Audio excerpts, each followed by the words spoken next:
અમે રસ ધાતુની લોકેશન અને રસ ધાતુનું વહન કેવી રીતે થાય છે તે એક્ટિવિટી કરવાના છે. સર હૃદયાત ધમની અનુપ્રવિશ્ય ધમની ઉદ્ભોગા દશા દશા અધોગમિનીયશ્ચ તશ્ચ ઈર્યગ પુરુષનમ શરીરમ ધાર્યતિ વ્યાપ્યતિ વિર્ધયતિ ચ દ્રષ્ટ હેતુકેન કર્મણ.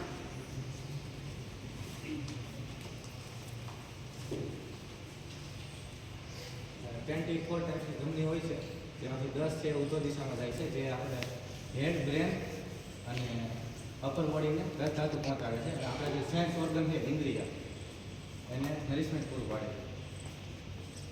બીજી 10 ધમની છે એ અધો દિશામાં જાય છે અને એ નીચે લોઅર બોડીને ન્યુટ્રિશન પૂરું પાડે છે અને એ ઉત્સર્જન અને ડાયજેશન પ્રોસેસમાં હેલ્પ કરે છે. 4 लेटरली मूविंग धमनीज होती है जो lateral side of the organs को सप्लाई करती है रस धातु की जितने भी ऑर्गन्स या फिर प्रेजेंट होते हैं lateral side of the body में 4 होती है.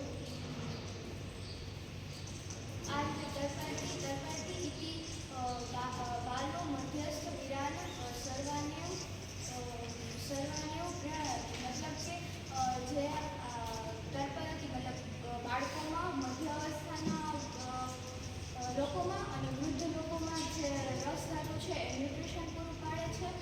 વર્ધયતી બાલક એટલે કે જે બાળકોમાં જે ગ્રોથ છે એ પણ રસ ધાતુ કરે છે. અને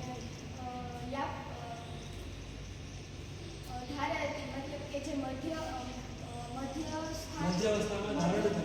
વૃદ્ધાવસ્થા કેવી યાદ કરવું કરે એટલે વૃદ્ધાવસ્થા વધારે નહીં ખાવું છું ખાલી એટલું જ કોઈ યાદ પણ થાય જેને કે ધાતુ બની આટલું એટલે વૃદ્ધાવસ્થામાં જો અહીંયા જ કીધું છે એવું છે એમ બી અહીંયા આખો અહીંયા સુધી બની મધ્યાવસ્થામાં આ જે રસ ધાતુ છે એ સરળ રીતે વિકસિત થયેલી હોય છે. અને વૃદ્ધ અવસ્થામાં છે જ્યારે રોગક્ષેત્ર અને ખડત્વ વધી જાય છે ત્યારે આપણે રસ ધાતુ છે એ તેને ઓછી કરવામાં મદદ કરે.